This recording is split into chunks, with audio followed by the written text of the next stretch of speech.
আসসালামু আলাইকুম ওরহমতুল্লাহি ওয়াবারাকাতুহু। নাহাস কিচেনে সবাইকে স্বাগতম। আশা করি সবাই ভালো আছেন। আমিও আলহামদুলিল্লাহ আল্লাহর রহমতে ভালো আছি। চলে আসলাম প্রতিদিনের মতো আজকেও নতুন একটা ভিডিও নিয়ে। আজকের ভিডিওটা হচ্ছে টুটি ফুটি দিয়ে ড্রাই ফ্রুট কেক বানাবো, সেই ভিডিওটা আপনাদের সাথে শেয়ার করব। এই তো ড্রাই ফ্রুট কেক বানানোর জন্য আমি কি কি নিয়েছি আপনাদেরকে দেখিয়ে দিচ্ছি। এখানে আছে চিনি, আছে সয়াবিন তেল, আছে ডিম, আছে টুটি ফুটি, আছে বেকিং পাউডার। এখন আমি কেকটা বানানোর জন্য প্রস্তুতি নিব। প্রথমে ডিম ভেঙে নিব।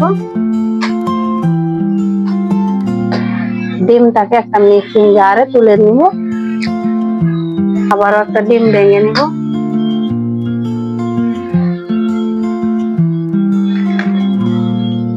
খুব সুন্দর নরম তুলতুলে স্পঞ্জি একটা কেক বানাবো। এই কেকটা খুবই সুস্বাদু, খেতে খুবই ভালো লাগে। এখন দিয়ে দিব 1/3 কাপ চিনি ডিমের সাথে একসাথে অ্যাড করব। তার সাথে দিয়ে দিব 1/4 কাপ সয়াবিন তেল। এগুলো একসাথে ব্লেন্ডারে ব্লেন্ড করে নিব খুব ভালো করে। এই তো দেখুন ব্লেন্ডারে ব্লেন্ড করে নিয়ে আসছি। এখন আপনাদেরকে দেখিয়ে দিব। এই যে দেখুন সাদা সাদা হয়ে গেছে, ফেনা উঠে গেছে। ডিম আর চিনি ভালো করে মিক্স হয়েছে, ব্লেন্ড করেছি আমি। তেলটা একসাথে দিয়ে এখন একটা বাটিতে ঢেলে দিব। দেখুন কি সুন্দর ক্রিমের মতো হয়েছে, ক্রিমি ভাব হয়ে গেছে, একদম আঠালো আঠালো সুন্দর একটা ক্রিম হয়েছে। আপনারা যখন কেক বানাবেন এভাবে ব্লেন্ডার করে নেবেন, তাহলে খুবই স্পঞ্জি হবে, সুন্দর হবে, সফট হবে। হ্যান্ড বিডে সাহায্য করতে পারেন, যার কাছে হ্যান্ড বিড আছে তারা হ্যান্ড বিডে সাহায্য করবেন। তা না হলে এরকম মিক্সিং জারে ব্লেন্ডারে করে নেবেন, হয়তো হ্যান্ড উসের সাহায্যে করে নেবেন। কিন্তু ভালো করে ডিমটাকে সাদা সাদা ভাব করে নেবেন, ক্রিমি ভাব করে নেবেন। এখন আমি এর সাথে অ্যাড করব শুকনা উপকরণ। দিয়ে দিব 1 কাপ আটা। আটাটা আমি চালনি দিয়ে চেলে দিব সুন্দর করে। এই তো দেখুন আমি আটাটা ভালো করে চেলে নিয়েছি, আর এই চাকা চাকা ভাবগুলা রেখে দিয়েছি। এখন আমি এর সাথে অ্যাড করব এই চামচের 1 চামচ বেকিং পাউডার, 2 চা চামচ গুঁড়া দুধ,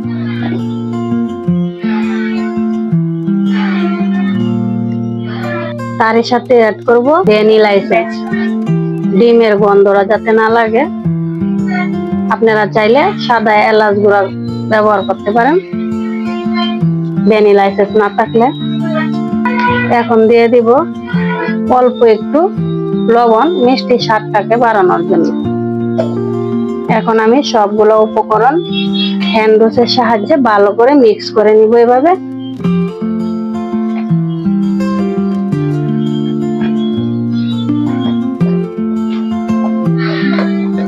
এই তো দেখুন শুকনা উপকরণ গুলা আমি হ্যান্ড উসের সাহায্যে ভালো করে ডিম আর চিনির মিশ্রণটার সাথে মিক্স করে নিয়েছি, আর এরকম একটা ব্যাটার তৈরি করছি। দেখুন অল্প একটু পানি লাগছে, আমি পানি দিয়ে এরকম করে ব্যাটারটা বানিয়ে নিয়েছি। দেখুন এরকম হবে ঠিক কেকের ব্যাটারটা। এখন আমি যা করব, এই তো একটা কাপে একটু আটা নিয়েছি, আর এখন টুটি ফুটি গুলা এর সাথে মিশিয়ে নিব। এভাবে আটা দিয়ে টুটি ফুটি গুলা ভালো করে মাখিয়ে নিলে তাহলে এক জায়গাতে আরেক জায়গা চলে যায় না, এক জায়গায় থাকে।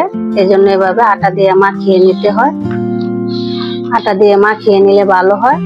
এভাবে আটা দিয়ে মাখিয়ে নেবেন টুটি ফুটি কেক বানালে। ড্রাই ফ্রুট কেকের জন্য এভাবে টুটি ফুটি আটা দিয়ে একটু মাখিয়ে নেবেন, তাহলে দেখবেন সেট হয়ে থাকবে, জায়গায় জায়গায় এদিক সেদিক যাবে না। এখন আমি দিয়ে দিব সবগুলা টুটি ফুটি দিয়ে আবারও হ্যান্ড উসের সাহায্যে মিক্স করে নিব এভাবে। এখন একটু হালকা করে মিক্স করতে হবে, বেশি জোরে জোরে করা যাবে না।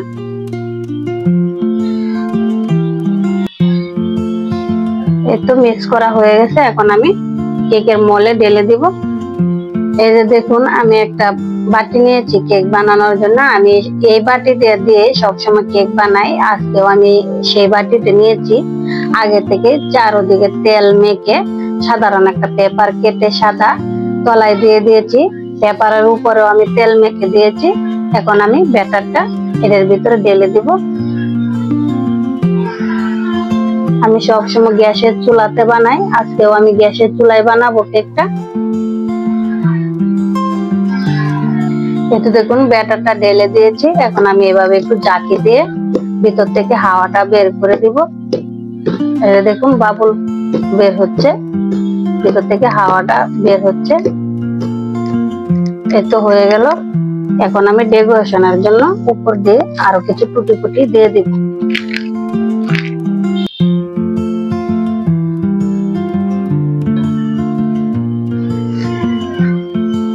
এই তো দেখুন আমি উপর দিয়ে টুটি ফুটি দিয়ে সাজিয়ে নিয়েছি। এখন আমি বসিয়ে দিব চুলাতে। এই তো দেখুন চুলাটা আগে থেকে একটা কড়াই বসিয়ে রাখছি, আর কড়াইটা গরম হয়ে গেছে। এখন এর উপরে একটা স্ট্যান্ড দিয়ে দিচ্ছি। এখন স্ট্যান্ডের উপরে এই কেকের মলটা বসিয়ে দিব, আর 30 থেকে 40 মিনিটের জন্য ঢাকনা দিয়ে ডেকে লো হিট করে রেখে দিব।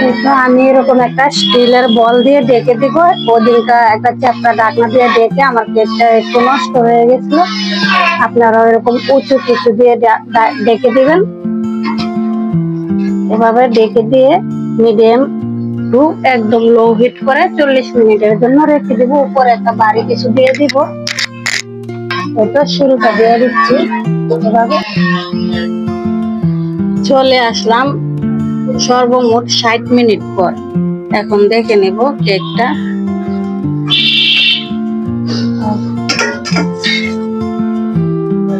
কেকটা খুব সুন্দর করে হয়ে গেছে, খুব ভালোভাবে হয়েছে। দেখুন এই জায়গাটা ফুলে একবারে ফুটকার মতন ফুটে গেছে, সেই জন্য এরকম হয়েছে। এই যে দেখুন, আমি একটা কাঠি দিয়ে দেখিয়ে দিচ্ছি এই জায়গাটা।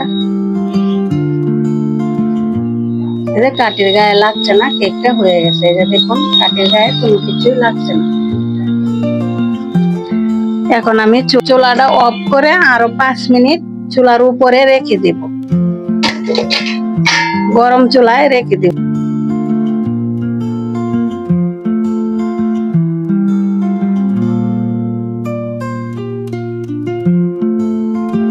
দেখুন চুলা অফ করে 5 মিনিট রেখে দিয়েছিলাম, কালারটা এসে গেছে খুব সুন্দর। এখন আমি নামিয়ে নিব চুলা থেকে, আর 1 ঘন্টা রেস্টে রেখে দিব ঠান্ডা হওয়ার জন্য। এই তো দেখুন আধা ঘন্টা রেস্টে রেখে ঠান্ডা করে নিয়েছি। এখন আমি কেকটা তুলে নিব বাটি থেকে। প্রথমে চাকু দিয়ে একটু চারকিনার এভাবে ছুটিয়ে নিব। এমনি ছুটে গেছে, তারপরেও ছুটিয়ে নিলাম। ওয়াও, দেখুন কত সুন্দর হয়েছে কেকটা। এই যে পেপারটা আমি তুলে নিচ্ছি এখন।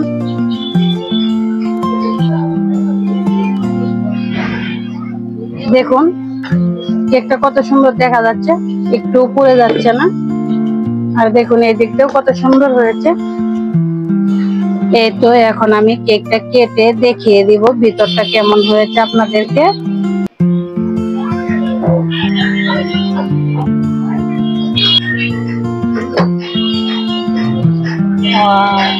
দেখুন ভিতরটা কত স্পঞ্জি হয়েছে, জালি জালি ভাব।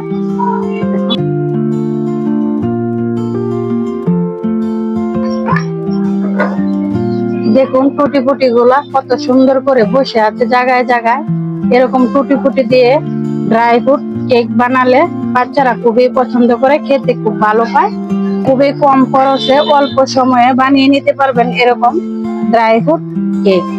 ঝটপটে বানিয়ে নিতে পারবেন। আমাদের সবার ঘরে আটা ময়দা অ্যাভেলেবেলই থাকে। ডিম চিনি এই সাধারণ কিছু উপকরণ দিয়ে ঝটপট বানিয়ে নেওয়া যায় এরকম সুন্দর কেক। সাধারণ উপকরণ দিয়ে ঝটপট বানিয়ে নেওয়া চাইলে কেক কেন আমরা কিনে আনতে যাব দোকান থেকে। খুব সহজে কম খরচে ঝটপটে বানিয়ে নিতে পারবো এরকম একটা সুন্দর কেক, আর বাচ্চাদেরকে দিতে পারবো বিনোদন। আজকের ভিডিও এই পর্যন্তই। আমার এই ড্রাই ফ্রুট কেকের ভিডিওটা যদি আপনাদের কাছে ভালো লেগে থাকে, লাইক কমেন্ট শেয়ার করবেন, প্লিজ সাবস্ক্রাইব করে আমার পাশে থাকবেন। আবারও দেখা হবে অন্য ভিডিওতে। সেই পর্যন্ত সবাই ভালো থাকুন, সুস্থ থাকুন। আল্লাহ হাফেজ।